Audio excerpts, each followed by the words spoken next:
Hi, my name is Sahil Kothari and I welcome you to my session of NLP.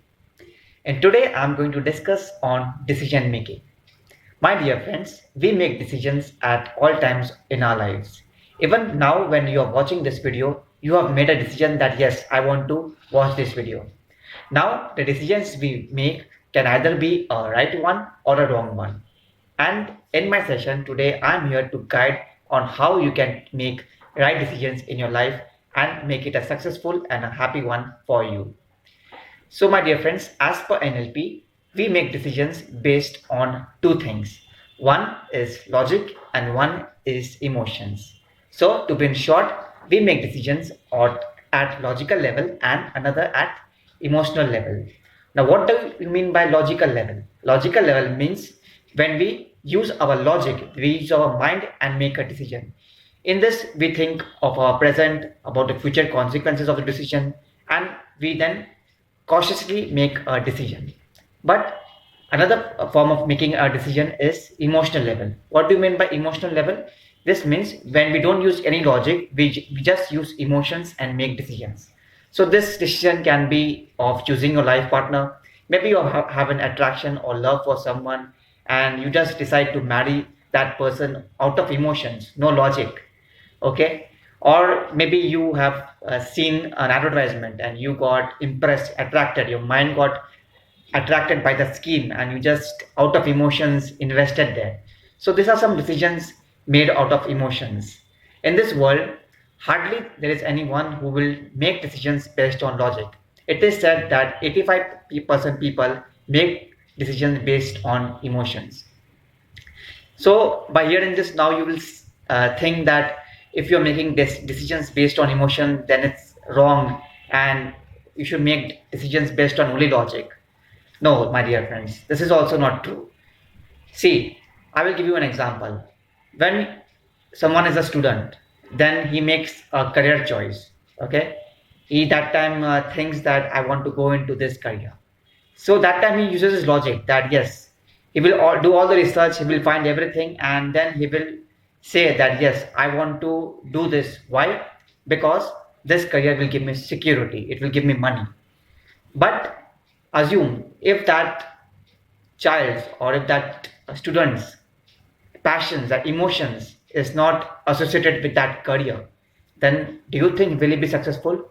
No, I don't think so. So, for example, a student who is interested in painting chooses CA. Why? Just because of security and money. That this line of CA is going to give me security, it's going to give me money. Then, at that time he's using logic that yes, my future will be secure. But because his emotions are not there, that emotions are not supporting him, he maybe become a CA, but he will not become that successful in that field because you have to realize that emotions are your driving force. Today, you love your family and you do so many things for them. Why? Because of emotions. Emotions drives you that yes, I want to do this. No matter it's wrong or right, I want to do it. So, emotions is a driving force to achieve anything. So, how to make decisions? Now, you will say that I should not make decisions based only on emotions, nor on logic, because making decisions on emotions is also wrong. So, for example, I will explain you how this is also wrong. When you're choosing a life partner, you basically make a decision on your emotions. You just love that person, but you don't use any logic. You don't see that whether I'm compatible with that person or not. So after marriage, you find that, and then you say that yes, this decision was just made on emotions. And today, your full life will go in helping you match that compatibility.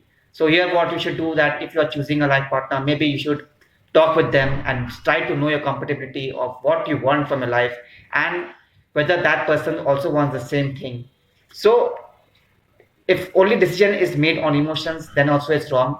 If decision is made on logic, then it also is wrong. So what we should do here, we have to go a little bit down. If this is logic, this is emotions, we have to go a bit down and we have to see from both sides. We have to even see logic and we also have to even see emotions. When we do this, the decisions that can be formed will always likely to be more correct. So, for example, today if you want to open a business, okay, so how you can make this decision with logic and emotions. First, you will see the logic, what is going to give me, what it is going to give me, what are the benefits, its future consequences. And then you will see your emotional side, whether I am passionate about it, whether I can give my output towards it, whether I have the time. So you will see all this too. When you see everything and make a decision, it will obviously guide you. Similarly, as a student, you can also use this method in making your right decision. So today, if you want to make a career choice, first you see the logic, what is going to it give me, and then you see your emotions, whether I'm interested in that or not. So when you do that, you will make a right decision. Another technique of making right decisions is HALT technique. Now, what is HALT? HALT is an acronym and it means that you should in life never make decisions when you are H means hungry, A means angry, L means lonely, and T means tired. When you make decisions in this state of emotions, then it is bounded that it's going to be a wrong one. So if you're hungry, then what you have to do is you have to ask your question.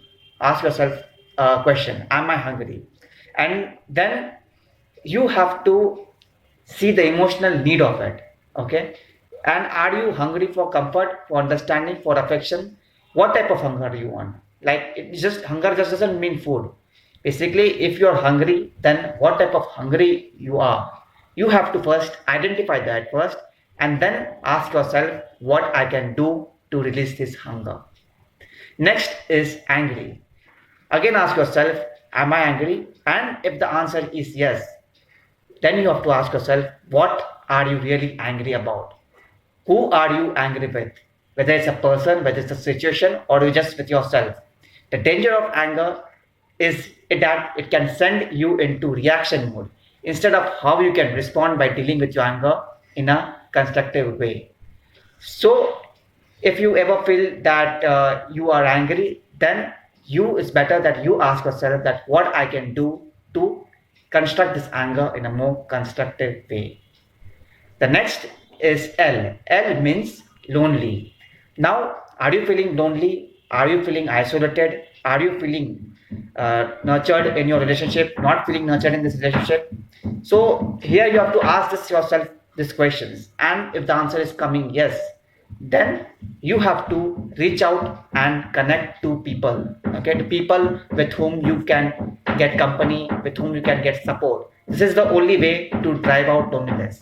And any decision made in loneliness will always be a wrong one. And the next is tired. Now, when you're tired, you again have to ask yourself question: are you overscheduled, overdoing, or overwhelmed? We live in a culture that treats getting too little sleeps and being overly busy like badges of honor, and this or not. We are for basic need to sleep and rest in order to recharge. And this is what you have to realize, that you need rest, and when you rest and when you are active, then it is bounded that you're going to take the right decisions. So I hope you like my this video, and I hope this will make you help you make right decisions from now. If you have any queries, then you can ask me on my personal wall. Thank you.